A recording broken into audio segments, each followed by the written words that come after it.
Horror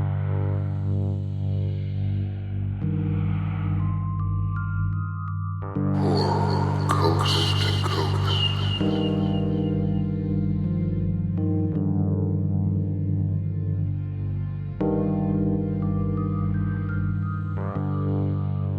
Welcome to Horror Coast to Coast, where we review a horror movie from opposite sides of the continental U.S. From the haunted woods of New England, I'm Brian. And from the cursed coastlines of California, I'm Michelle. This week we're reviewing Nosferatu, both the original 1922 version as well as the recent Robert Eggers remake. And I just wanted to add, before we start, that the remake has quite a few additions to kind of augment the film, which I think was very necessary. The original plot was sort of thin. Not to mention, it was a 100-year-old movie, and so some adjustments and changes are going to be necessary, but we're going to be talking about those. So if there's spoilers to you, we apologize in advance. Okay, so I think that you should go first because I have a lot of hot takes, and we're going to start with the original movie because, chronologically speaking, I think that makes sense, but I think you should start because I have a lot of hot takes here. Oh, what did you think? So I started off watching one version, and it was a version where the character names were of the Dracula book. Oh, like Jonathan Harkness and stuff? Okay. Yes, which I didn't know was a thing. But the reason I stopped watching that version is because the cards with the text that tell the story were running off the edge of the screen. So it's weird that that was a legitimate version of the film on a streaming service, and yet you couldn't really read the plot. Is that on Amazon? It was on Fossum. Okay. I started over with the version with the Nosferatu names, and I learned these are names because they didn't have the copyright to Dracula. So we have characters like Thomas Hutter and Ellen Hutter and Orlok. So actually, it took me a minute to match up the characters because I started resuming it where I left off. But yeah, it was interesting to watch a movie from over 100 years ago. And for what it was, I enjoyed the experience, but filmmaking has come a long way since 1922. It's almost a different medium from silent film to right now, current year and current style of filmmaking. And the style of storytelling is very different. Before this, the oldest movie I'd ever watched was The Wizard of Oz. Oh, okay. I'd never watched silent film I was before. going to say, I think that was also my first experience of a silent movie as well. Yeah, what was the oldest movie you'd ever seen before this? I have seen Birth of a Nation as part of a class, and I want to say that was like 1919, maybe. Not very long before this. So A Birth of a Nation is the oldest movie I've ever seen, and I want to say it might be the first movie, but I have to check on that. I haven't seen it since I was in college, but that was the oldest movie I'd ever seen. Interesting. Actually, Birth of a Nation might have been a silent film as well, so I take back what I said. If it was before this, then it probably was, right? Yeah. Oh, and another thing that I realized when I switched the version, they had different soundtracks. So I also realized how many different soundtracks for the original Nosferatu there are. And the one I ended up with, I wasn't a huge fan of. It was a little Looney Tunes at times. Didn't really build attention too much. I was expecting more like organ music, but it was really what I would expect from a monster-themed episode of the Looney Tunes. When you say the one you ended up with, do you mean the F.W. Murnau version from 1922? Yeah. Or do you mean the one you originally mistakenly started? Yeah, well, the same movie, but they had different cards for the text and a different soundtrack. And the first one, very like washed out. Okay, now I see. So it was a very like poor reconstruction of the movie. Okay, got it. It also had very different fonts. The one I ended up watching had like really ornate fonts for when he picks up a letter and reads it, and the other one had basic font. I had to look up how many different versions of this are there, and the answer is yes. So the same footage with different Story cards? Yes, and Okay. like one version was very washed out and was like purely black and white, and one was like different shades of yellow and wasn't as washed out. So the one I watched Okay. most of was like much better quality. Okay. Because the one I watched was called Nosferatu in Color, 1922. And that was the one that was on Amazon. And I didn't see the second one, but I'm sure had I looked, I probably would have found it. I felt similarly about the music. And in fact, I watched everything subtitles on and I didn't turn the subtitles off, which was kind of silly because, it's a silent movie, but I left the subtitles on. So all I got were descriptions of the music. I thought was really funny because it would just say light, pensive music, orchestral music with intrigue, orchestral music low and slow, light, tense orchestral music, light, bright orchestral music. So I did get the same like Looney Tunes feel. I was so tickled by the fact that it was just describing all the different like tones of the music for me, which didn't even really correlate to what was going on in the scene. I mean, I guess it kind of did, but the music was, I gotta say, the music was just so goofy to me. Yeah, most of the time it felt like it was conveying a totally different mood. Yeah, so I hated it. Yeah. But I think that's a lot my judgments and perspective being put on this movie that clearly had limited technological ability, and that's fine.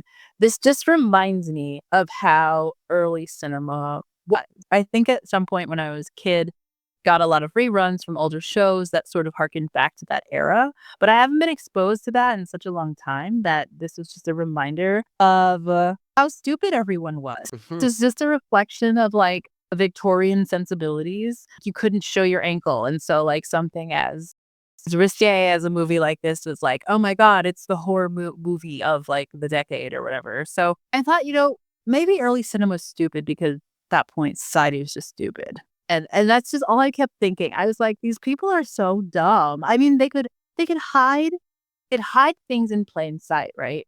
Which is such a trope of that time. Like, you're gonna tell me that dude with the giant wing ears is like out in the open and people just accept it. Yeah, I thought Not that even was question it. so funny to me. When he first arrives at the castle and he's all dressed up, like I guess that's what counts wear. It's just sheer comedy gold. Just the Oh my God. way he's acting like this is normal and this isn't like a monster in a silly costume. Yes. In contrast with the exact same scene in the new movie where it's fucking Yeah. terrifying and the cow outfit is just like obscuring him so you can't really even tell what he looks like. It's so the complete opposite effect of that scene. And that was my favorite like stark comparison to two is like comedy gold. This is legitimately terrifying. No, definitely. I mean, I really thought like, okay, you're just hanging out with this creepy gremlin of a man and you have a smile on your face. And so you see a skeleton clock and then all of a sudden, uh-oh, red flag.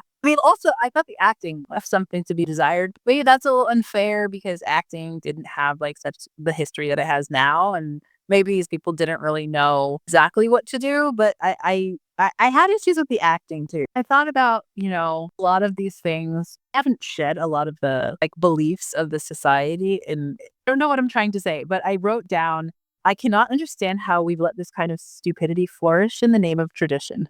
That was just me thinking about like the kind of people this movie was clearly targeting. Well, actually, now that I think about it, I really don't know because it was a German filmmaker and it was a German movie, German audience. So I really couldn't tell you exactly what the demographic was. So maybe I'm thinking of the wrong group of people when I'm sort of extrapolating this to an American audience of the time, when maybe it wasn't directly to an American audience. I don't know. I thought, wakes up in the morning, checks his neck. I decide it's cool. I'll just stay, even though I'll just hang out here, even though this dude definitely tried to suck the blood off my finger the night before. That was so clear. And I did not like the font at all. It was the weird, like old English font. I could not tell his name was Hutter for the life of me. I couldn't tell until I looked it up on Wikipedia. I was like, what is this guy's name? Because it looked like an S. It could have been a K. I was like, I don't know. What is this letter supposed to be? So what the fuck is blood congestion? I mean, I know that like doctors just make shit up in this era and maybe today still, but I was like, this is so obnoxious. I didn't like this snapshot of like misogyny in medicine, which was repeated in the new movie, even further degree. I thought that was The great. blood congestion. That is exactly what an 1830s doctor would diagnose this woman with. I know. She's got blood congestion. Give her the leeches and call it a night.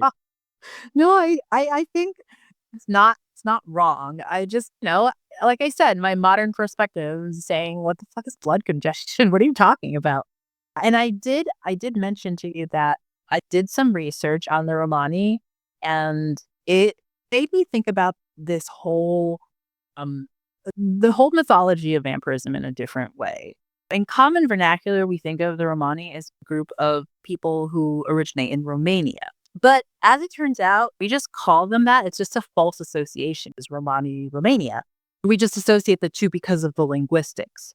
They actually originate in the Middle East, and they're a unique group of people with a very rich and diverse culture, which at times is in contrast to the places where they were settling. So that led to them being persecuted and even enslaved. I think there was like a significant period in history where the Romani were enslaved.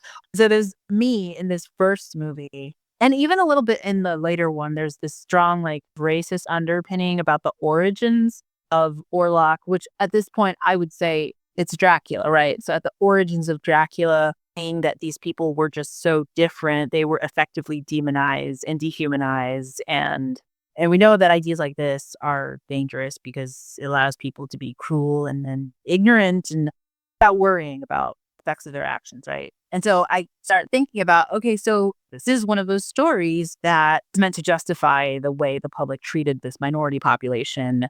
This fascination with Transylvania's origins of the Romani people is rooted in ignorance. And then not only that, this movie all but blames them for the origin of the Black Plague, right?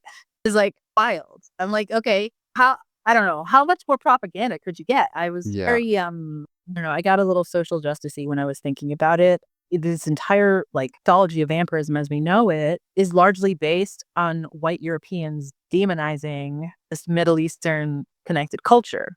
That was just so wild. I had never thought about that before. I mean, honestly, I think of me horror is like, I don't think too deeply about it. And so I'm not surprised that I hadn't thought of it. This was so interesting because I was like, okay, I want to know a little bit more about these people because they're talking about Bavaria, they're talking about Eastern Germany, and then they're talking about Romania, and there's all these locations being thrown around. And I'm like, okay, I got to get a handle on, like what's going on. By the way, apparently the Czech Republic was known as Bohemia. Yeah. That was so foreign to Western Europe that they just started calling them Bohemian, which had nothing to do. They're Romani. We have this connection now because it's just lazy associations, really.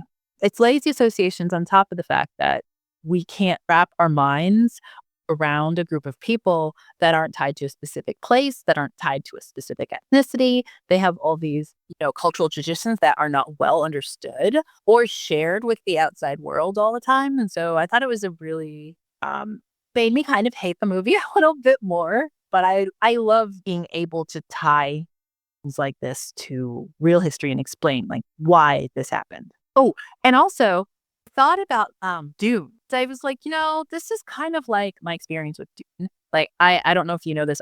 I listened to the audio of Dune. I hated it. I think it's this dumb story.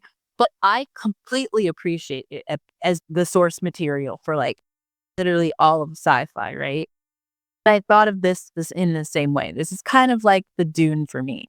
I hate the source material, but I absolutely appreciate and love the fact that this is the seminal point of where all of our vampire stories come from going forward. Even though, what I can tell, there are vampire myths dating back even further than Dracula. Goes back pretty Our far. modern understanding of vampires is rooted in Dracula, right? Yeah, for sure. Anyway, so we can go to the second one if you want. The first one was obviously a bust for you. How did the new one stack up for you? I loved it. And I thought, this is what the remake is. I should watch remake of Dune. So I really thought, I haven't seen the remake of Dune. I know it's in 2 parts or whatever. I love Timothy, what's his face? I hadn't seen it. And so I was like, wow, if they've taken this story and they've augmented it to this degree, maybe they've done the same thing with Dune. Maybe it's wonderful. I love that they took some of the original material and kept it and then added to it. I love Nicholas Hoult. I loved him in About a Boy when he was that weird little misunderstood, socially awkward kid. And I love him in his glow up era. I love anyone who has a glow up era from when they were a kid, which is basically just finishing puberty and maturing, right? Uh, but it reminds me of Matthew Lewis, who played Neville Longbottom. I mean, I don't know if you've seen him recently. Yeah. It's night and day, right? I'm like, I love that. I also wrote down as Orlok approaches him when he actually sees who he is for the first time, what a facial expression Nicholas Hoult makes in that moment.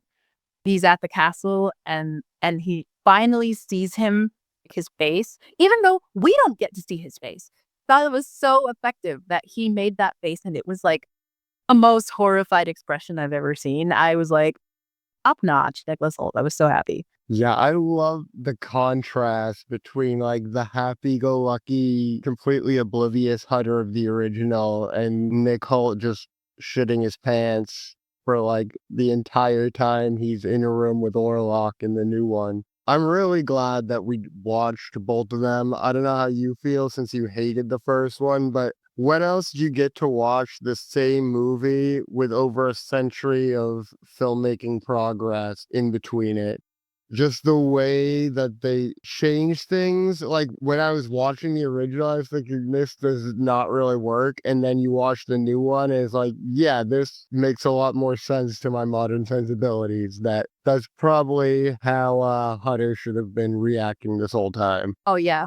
No, and when I say I hated it, I just mean as a standalone movie, I thought it fucking sucked. But putting it in its place in the progression of filmmaking, it is what it is, right? And I think it was a necessary, I don't want to say a necessary evil, but it was a necessary step in direction of this mythology. And so I appreciate it for what it is, in the same way I appreciate Dune for what it is. They're not source material that I think should never have existed, because that would be stupid of me. But I did think about, wow, this movie is over 100 years old. That is so wild. Not a fan of the story cards, because I thought, like, okay, you're leaving it up for too long. I can read that much quicker, and you're taking away from the action. So please go back. That's my, okay, my modern instant gratification. I you know People were simple back then. The literacy rates were probably lower. Oh, for sure. Yeah, and I did appreciate that there were a lot of the same weird elements as there were in the original, a lot of the unexplained kind of cuts and transitions at the beginning. It was explained well, much better as the movie went on, that the beginning sort of tried to establish that we want to be as true to the source material as we can for now. I liked that because I saw that coming, and I was like, I have a feeling this is not going to stay the same, but it feels very much the same. Modernized. And I love that it kind of pulled you in and then went in a totally different direction. Mostly Harry's tradition that kind of pushes you to be afraid of the unknown. And, I really enjoyed that aspect of just that for me. It's like, that's the foundation of horror, of like darkness and mystery and intrigue. And I loved all of that. But yeah, I don't know if you're ready to go into Bill Skarsgård yet, but I'm always. Yeah, let's talk about Bill. I fucking love him. I knew he starred in this, but I totally forgot that he starred in this. And yeah, he's completely unrecognizable. This guy just completely disappears into horror monsters when he portrays one. It's crazy. It really does. I wrote, fully committed to his character, ridiculous and wonderful as always. And I also love that as yet another beautiful member of the Skarsgård clan, he chooses these roles where he's utterly unrecognizable, or he's like mangled and gutted horribly, like in Barbarian. Yeah. And I was like, I don't want to know you. You seem like the coolest person. Yeah, I love him. Because I was like, that's so great. I love him. And he's really young. He's like 25. Is he that young? I think so. Maybe, I don't know. Maybe I looked it up when he was 25 and that's just stuck in my head. Um, no, he's not that young. He's 34. Okay, that's what I thought.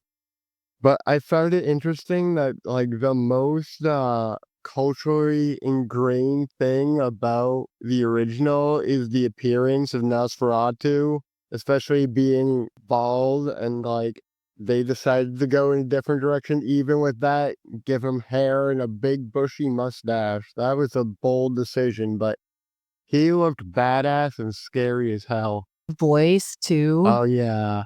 I was like, "Whoa, that's amazing." I know I can't judge the original film for not having audio abilities, but I can't imagine what goofy ass voice they'd given him if they had the ability. Yeah, the one in my head when I was watching that movie and he's like going on about sucking blood from Hutter's fingers, he had a goofy ass voice in my head. It was not the like shuddering, dying man voice that Bill Skarsgård gave the character at all. Yeah, no, the original sounded like Doofenshmirtz to me or some shit. I was like, "This is" I don't even know, but this the fact that it didn't have all that stupid music in the background immediately was a huge improvement for me.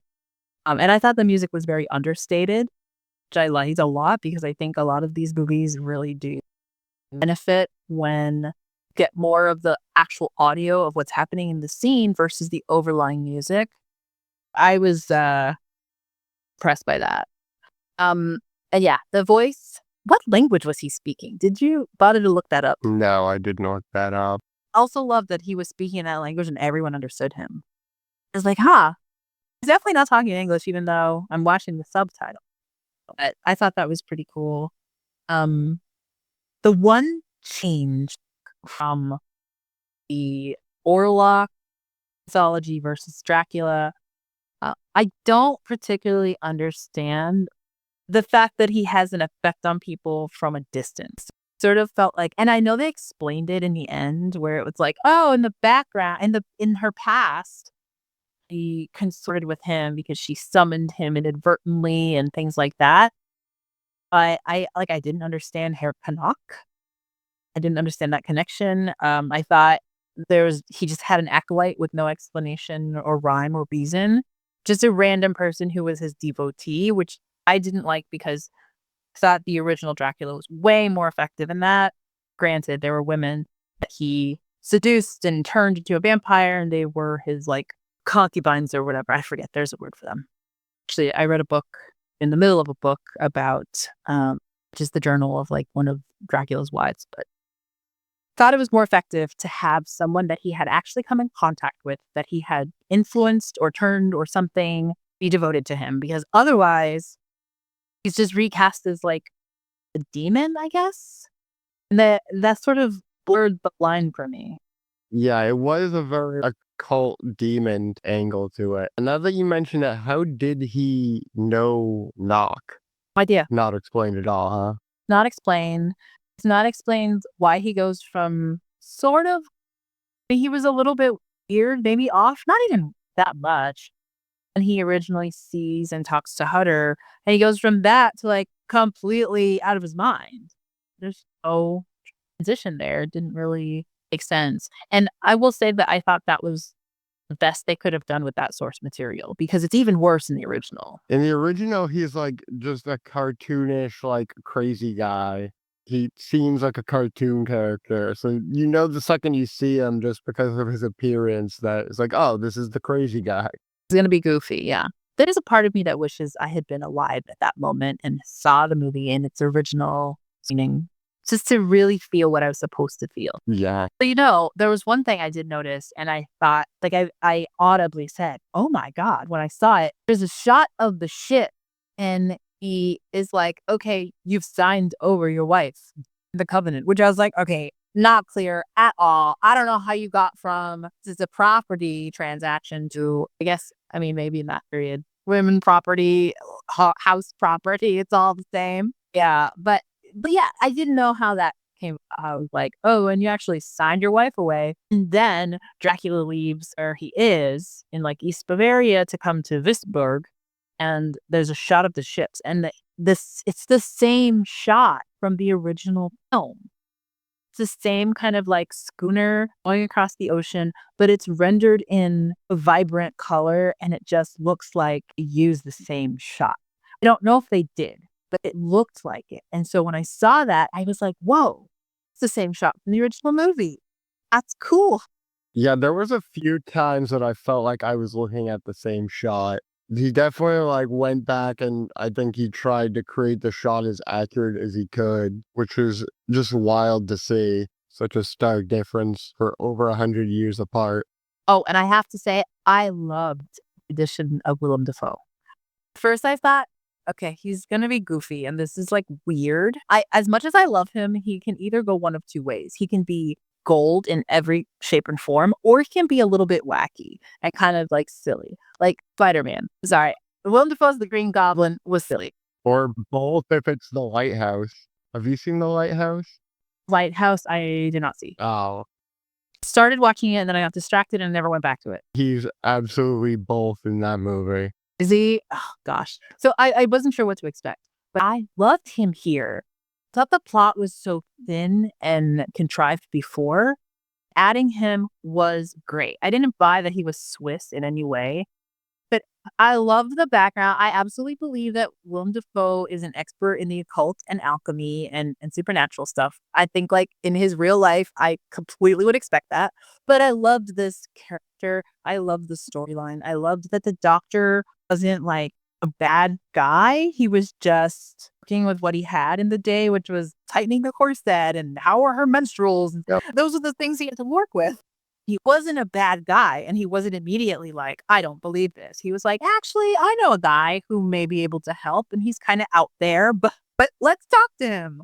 I love Willem Dafoe. I loved his addition to the story. Yeah, I like that too. I didn't see it coming. I didn't know he was going to be in this movie. So he just kind of came in of nowhere. I was like, oh shit, that's Willem Dafoe. I think it was a reference to the fact that he played Count Orlok in an earlier version of this.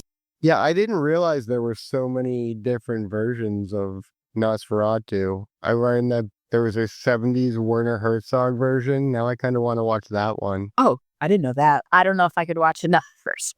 Well, probably not like right now, but there's also like a shot for shot remake from I think 2022. Oh, okay. Maybe check out those someday. Okay. But yeah, I thought it was just these two. I didn't realize there were several remakes. What did you think about expanding on Ellen's backstory and making her a more prominent character? I thought it was good. It needed more, and since we're gonna keep jumping back to her anyway, I think they needed to flesh out her backstory. Agree. I thought in the original, it wasn't clear to me that she was all that important of a character until the end. Then I think, oh, okay, I get it. Honestly, I did not know where that story was going in the first one. I had no idea. But the newer one sets you up correctly from the beginning. She opens the movie and you don't really learn what that whole thing is until later on, and I get it. And did we understand this the same, that she supposedly is a person who just had like heightened ESP, and that's how she was able to uh summon Nosferatu? That seems to be like what they said. I wasn't exactly clear on. So she summoned him before she met her husband? Yeah, so the way I understood it is that she was a kid who just had like heightened ESP abilities, and it at first was cute, and then her dad was like, "Oh, wait a minute, you're a demon," and started ostracizing her. And then in her loneliness, she is praying to be comforted, and that's what calls out to him. And I think it's kind of a far-fetched explanation, but going from nothing to this is an improvement, and I liked it. Um, I wish there had been a little bit more. I'm not a fan of the Victorian doublespeak because I feel like it leaves a lot of detail out, and I think that's intentional from that period in time where people were just like they're too horrified to talk about anything directly. There was a lot of like, thou curse me for my constitution and stuff like that, and you're just like, what the hell does that mean? What is your constitution? How are you? Like, I need more words than this. But yeah, so it was a little bit grasping at straws to put two and two together to see to determine like, okay, here's what's happening. Here is the plot. So fleshing out her visions really did two things that I think were super important. And one of them was add most of the scariest scenes in the movie. And the other is make her death at the end really feel earned, Yeah. which it kind of didn't at all in the original. Agreed.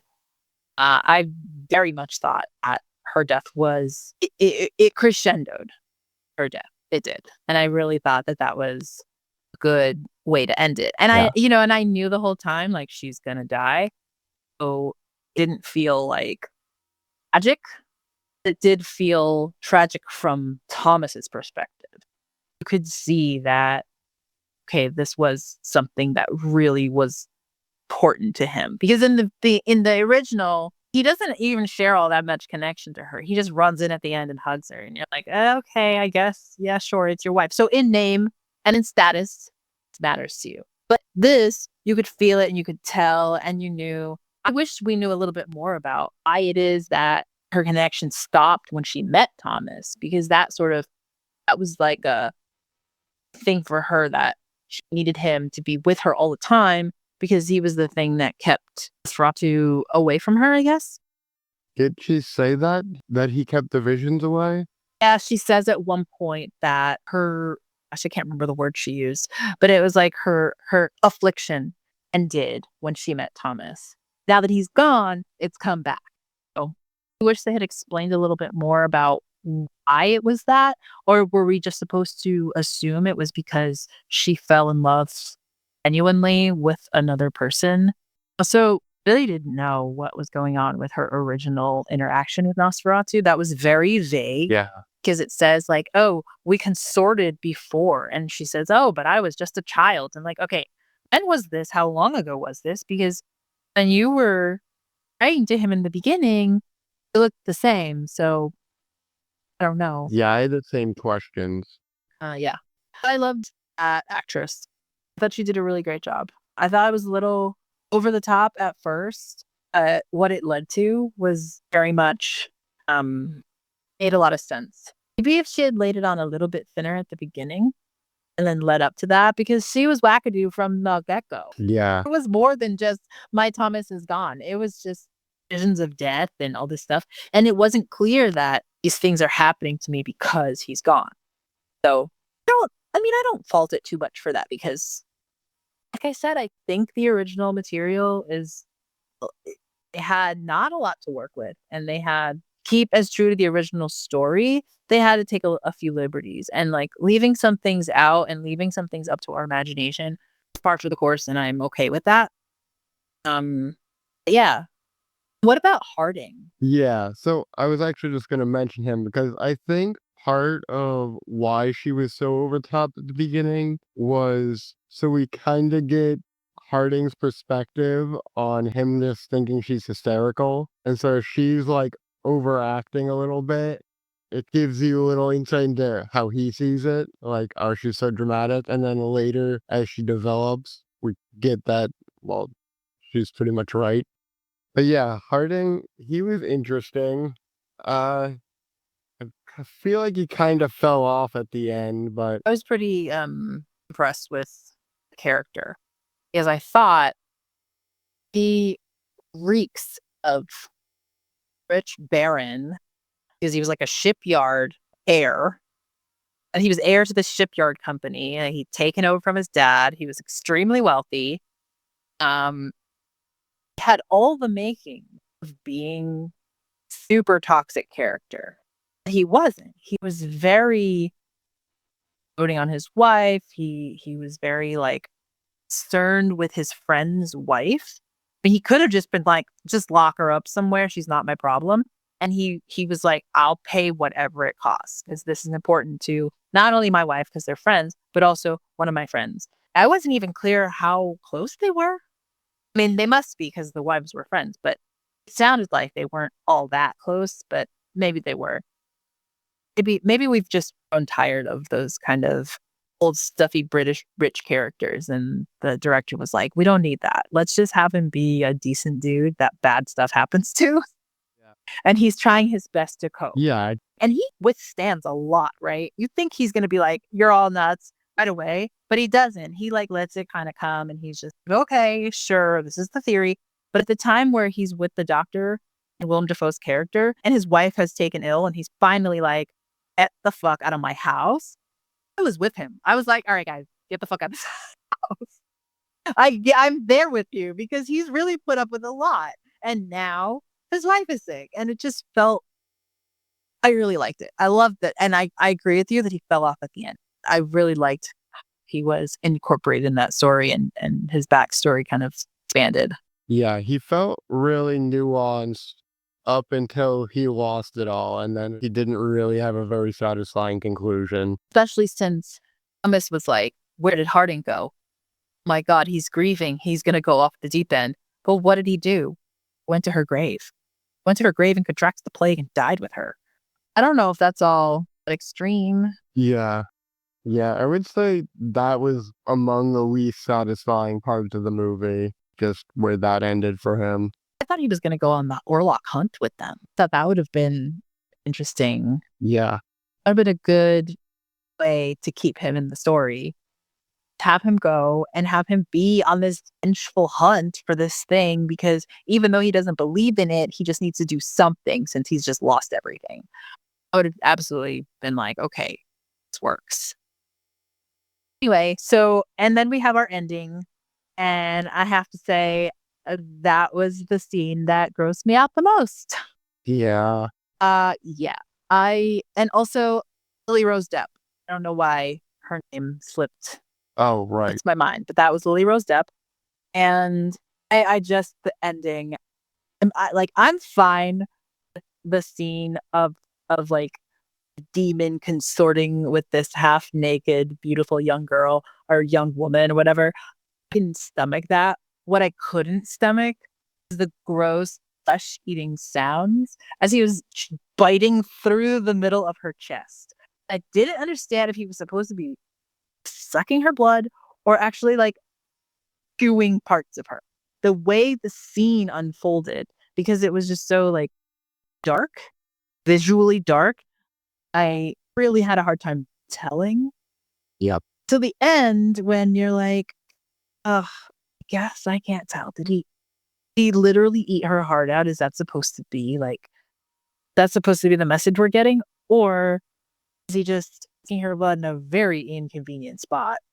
I don't know, maybe queasy. I think he was just like going crazy with vampiric lust. I don't think he literally ate her heart, but like he was going to town on her.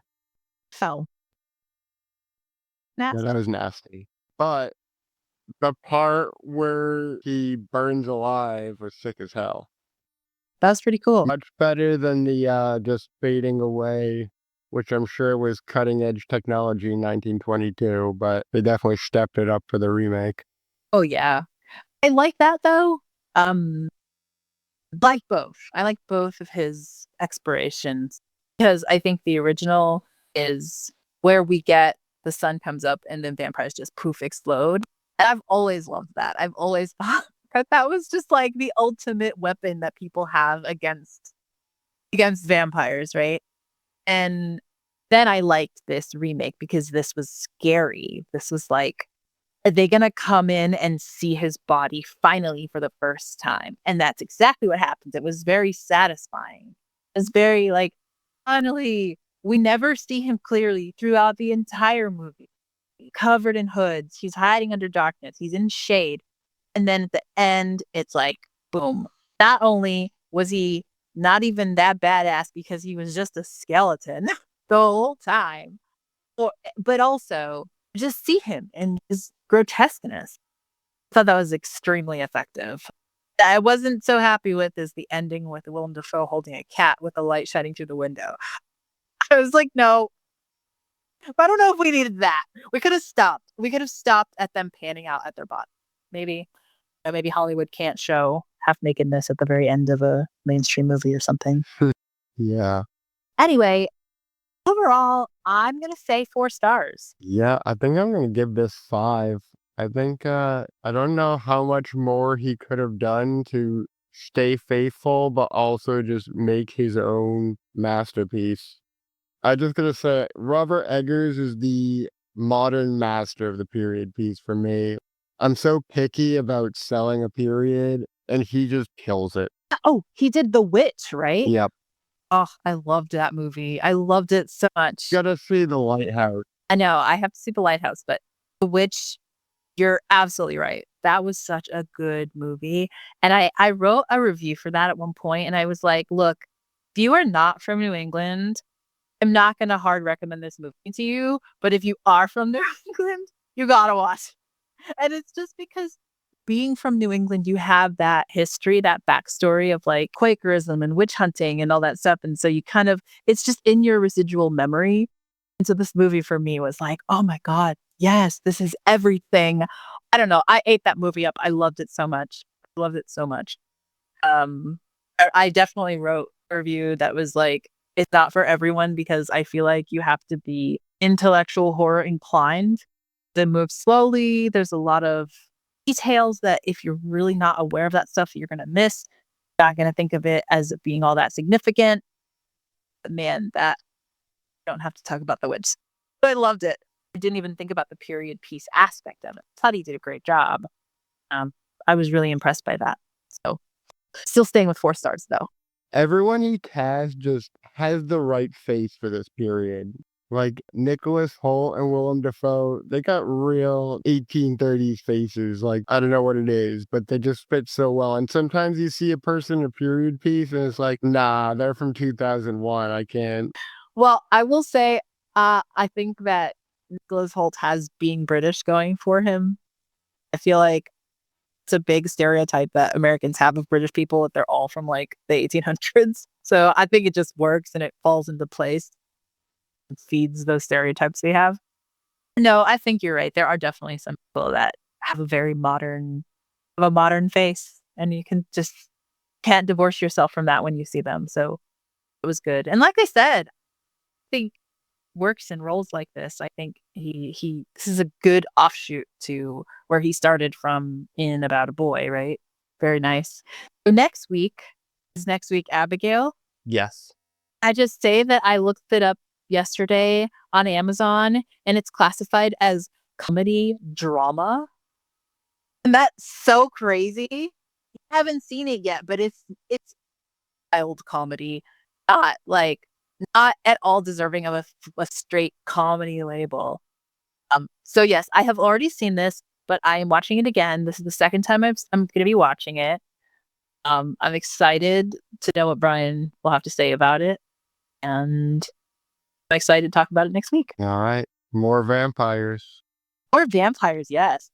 Very you expect. Until next time. Horror Coast to Coast is a movie review podcast featuring strong language, horror film spoilers, and discussions of violence, gore, and disturbing subject matter. Listener discretion is advised. This podcast is licensed under a Creative Commons Attribution Non-Commercial Share Alike 4.0 International License. For additional information and other media content, visit theferalthread.com. Thanks for listening. Until next week.